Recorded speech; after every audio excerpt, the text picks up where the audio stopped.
My name is Alice, and I'm a 33-year-old sales executive at an e-commerce company in Winona. I have a happy family with my husband Scott, our son Oliver, and my mother-in-law Ruth. I had a happy childhood in Philadelphia, but I got married young at 18 while still in college studying business management. My parents, who loved me very much, were worried about me getting married so early, but I was too in love to think about the consequences. My boyfriend seemed perfect, and we rented a place to live. We worked multiple odd jobs to make ends meet since our families cut us off. We had our first child when I was 19. At first, everything was going well, and we managed our parenting duties just fine. But after Oliver was born, things changed. My husband's father died in a car accident, and his mother had a mental breakdown from the shock, later being diagnosed with Parkinson's disease. Not being allowed to see his parents deeply affected my husband. I supported him, but he eventually quit his job and started gambling and became abusive. I left him when he hit our 5-year-old son. I started over, got my current job, and decided to take a break from relationships to focus on myself and my son. After a year, my best friend invited me to dinner with her and her fiancé. At the restaurant, a handsome man with warm hazel eyes asked if he could sit next to me. It was Scott. We met again at my friend's wedding but barely spoke. At the end of the evening, Scott told me I looked stunning in my gown. We went for a walk, talked about our careers, hobbies, and families, and eventually started dating and got married. Scott has been a loving father to Oliver, who considers him his real dad. Every year on Oliver's birthday, we visit a new city. Even my mother-in-law Ruth loved Oliver, but things changed when I got pregnant. One day at Walmart, I'd overheard Ruth telling the cashier to check the fruits carefully because her pregnant daughter-in-law, me, shouldn't get sick. When the cashier congratulated her on her first grandchild, Ruth replied, "It will be my first real grandchild. I have a step-grandson who's 10 because my son married my daughter-in-law when he was 5, but I tried to treat him the same." I realized then that Ruth never truly loved my child with all her heart. Ruth also has a granddaughter from her daughter, whom she adores and spoils with gifts. She spends a lot of time with her granddaughter, and anyone who sees them would think Ruth is the best grandmother ever, but only for her daughter's child. One morning, I woke up to the sound of Scott arguing with his mother. Ruth was furious that Scott didn't want to have another biological child. Scott and I had discussed this the night before, and I advised him not to go through with it. Ruth was angry and threatened to end her life if we didn't have another child. Scott assured her we wouldn't make that decision, but she thought I had influenced him. I didn't want a strained relationship with Ruth.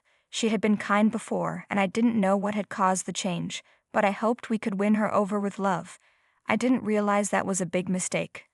We were at a farmhouse for Ruth's birthday, and she had already eaten 2 apples but wanted more. Scott refused, and Oliver playfully whispered in her ear, "Don't worry, Grandma." Oliver whispered to his grandma, "I'll sneak an apple for you upstairs." Scott noticed and asked, "What's going on over there?" But my mother-in-law wasn't amused. She said in a stern voice, "Oliver, it's not good to sneak food because of choking. You should never take food without asking an adult." I stepped in and said, "You're right, but he knows it's not okay. He was just joking with you." We laughed, and I added, "Yes, I'm her apple dealer," but she replied sharply, "That's even worse. He shouldn't learn to play favorites." I was heartbroken when I saw Oliver's sad face. He was just trying to bond with his grandmother, who once loved him so much. Scott couldn't take it and said, "Mom, you know how much he loves you, right? He would never do anything to hurt you." She responded, "Yeah, I'm sure you love him very much." One day, I was cuddling with Oliver when she saw us and exclaimed, "Alice, what are you doing? You're pregnant, and you're crushing your belly. It's not good for the baby. Don't do that before your delivery." I wondered if that was really true but decided to stay quiet to avoid any drama. Things got worse on Oliver's 12th birthday. Scott wanted to throw a big party, and we invited many relatives, colleagues, family friends, and all of Oliver's friends. As we were about to cut the cake, my sister-in-law's daughter came crying to my mother-in-law, who was standing next to me. She claimed that Oliver had hit her and pushed her to the ground. My mother-in-law's anger flared up. I could see she was losing control. Before I could calm her down, she went up to Oliver and slapped him without asking what happened. "You've got a lot of nerve, causing trouble on your birthday. Get out of the house," she yelled. Oliver flinched from the slap and ran out of the house crying. I followed him. After some time, I came back and shouted at her, "What are you doing? It's his birthday. At least hear what he has to say." She snapped back, "Stop siding with your son. I've tolerated him enough. He's forgotten where he comes from." Scott, trying to defend Oliver, said, "Mom, do you even know what the fight was about? They argued about you." She told Oliver he's not her real grandson and mocked him until he pushed her. My mother-in-law glared at me. I said, "I don't condone his behavior, but I wonder where she learned this from." My mother-in-law was speechless for a moment, and that's when we finally discovered why she treated her grandchildren differently. She said, "It's normal for me not to feel the same affection for him because he wasn't born for my son. The children of my biological children will always be dearer to me than your son. I'm going to love your baby more. That's just how most grandmothers feel, even if they don't say it." I couldn't believe my ears. It felt like a shocking revelation, leaving us all stunned. I couldn't understand where she got this old-fashioned idea. Who influenced her to think this way? Her reasoning left us speechless. Oliver later told me that his grandma used to tell his sister that his brother or sister would be mommy and daddy's real child. I asked him what else grandma had said, and he told me she kept reminding him that his sister wasn't really his sister. I noticed my mother-in-law looked away with a hint of guilt. Now Oliver believes he's extra special to us because we don't want him to feel less important, even though his younger sibling is going to be grandma's favorite grandchild. I confronted her. "What have you been telling him?" She replied, "I didn't lie. It's the truth, and he needs to realize it." Unfortunately, Scott was away on a business trip when all this happened. The next day, I told him everything. He said, "I'm not surprised at all. She's always been cold towards him, sometimes acting like he doesn't exist. I remember she wouldn't even wish him a simple happy birthday, let alone give him gifts. She never shows any interest in his life, never asks how he's doing in school or about his friends." Scott then tried talking to her. "Mom, what you've done is too much. I've accepted Oliver and am raising him as my own, so what difference does it make?" She replied, "It makes a lot of difference, Scott, and it matters to me. Don't you dare judge me. You can't force me to love your son. That's never going to happen. I don't feel like he's my grandchild, and you'll have to get over it." But Scott was firm. "No, Mom, it's you will have to get over not seeing us anymore. We don't need this kind of negativity in our lives, and we definitely don't want our child to experience it. I want you to leave my house right now."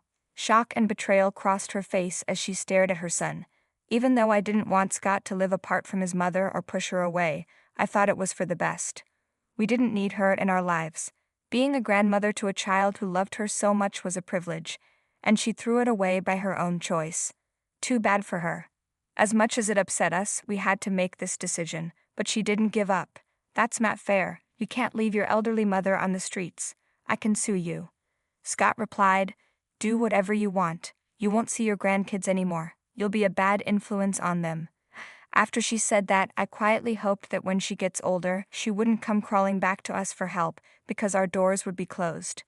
If that's how you truly feel about me and my son, then you shouldn't be part of my children's lives. I'll make sure you can't poison their minds anymore. Scott packed her things and she went to stay in Florida. Meanwhile, she kept threatening us over the phone, claiming her rights over the house and her grandchildren. She even bad-mouthed me to relatives, blaming me for separating her from her son. Blinded by rage, Scott and I blocked her on everything after sending a text detailing her actions, which we heard from Oliver and his sister. We made it clear that her behavior was unacceptable and that she wouldn't see her grandkids until they were much older and could understand the world better, so they wouldn't be swayed by her words. We didn't hear from her for a long time after that. One day we got an anonymous call saying my mother-in-law was admitted to the hospital after breaking her pelvis in the bathroom. There was a chance she might never walk again. Scott panicked when he heard this and rushed to be by her side. No matter how good a father Scott was, he was also her son. Though he was angry at his mother for what she did, he couldn't hide the fact that he loved her. "Honey, I think stopping her from seeing the kids is inhumane now. She's old and weak and would want to be with her family in these difficult times. She's just a bit traditional," Scott said, getting emotional. "I met her in the hospital, and she told me that being alone in a hospital bed made her realize how unpredictable life is. She admitted she didn't expect karma to hit her this way. Scott then held my hand and said, "I think we should bring her back home.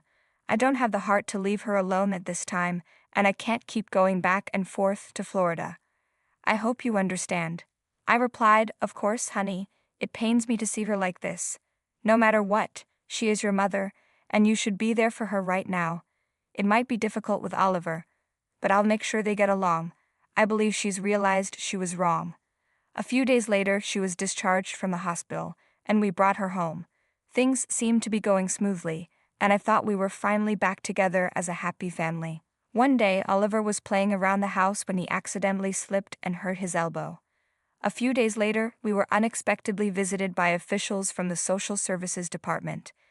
They said they had received a complaint that my husband and I were neglecting Oliver because we were excitedly awaiting the arrival of our new baby. They even claimed that the injury on Oliver's elbow was a sign of physical abuse. The officials tried to take Oliver away from us. I was terrified and did everything I could to convince them that the complaint was false, but they wouldn't listen. They took my baby away. I was inconsolable. Scott said, "I wonder who might have given them this false information." My mother-in-law suggested we visit the office and personally convince them to let us keep Oliver. After a lot of effort, we finally got him back and proved that the complaint was malicious. But as we prepared to leave, Oliver softly mumbled to me, "Don't leave me with Dad, Mama. I'm scared of him." This shocked me since Oliver had never said anything like that before. Scott was also surprised and tried to hug Oliver, but he pulled away. One day, when I found Oliver alone, I asked him about it. "Oliver loves his mama, doesn't he?" I asked. "Yes, Mama," he replied. "And he never lies to me. So will he answer honestly?" He nodded. "Why are you scared of Daddy, honey? Did he say something?" "No. But Grandma said that once the baby is here, Daddy will throw me out of the house." I was devastated. We had given her another chance to be part of a happy family, and she had ruined it. I realized she could never truly accept us. I also had a strong suspicion about who might have contacted social services with the false complaint, but I decided to talk to Scott first instead of confronting her. However, fate intervened. Ever since her accident, my mother-in-law had been using a wheelchair. That evening, she was preparing coffee when she accidentally spilled hot water on her leg. She screamed, "Help me, Mother of God," and to my surprise, sprang from her wheelchair and rushed to the kitchen to get some ice. Coincidentally, Scott had just returned from work.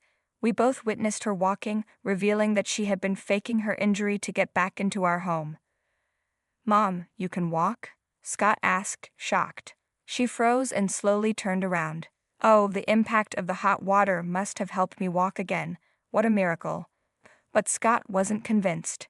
"This is sick, Mom. How could you stoop so low? I idolized you as a child, and this is how you repay me? Just because you despise a little child so much." I had never seen Scott so angry and hurt. "I trusted you and wanted to take care of you after what happened, but this is how you pay me back. Get out of my house now. Please, hear me out," she pleaded.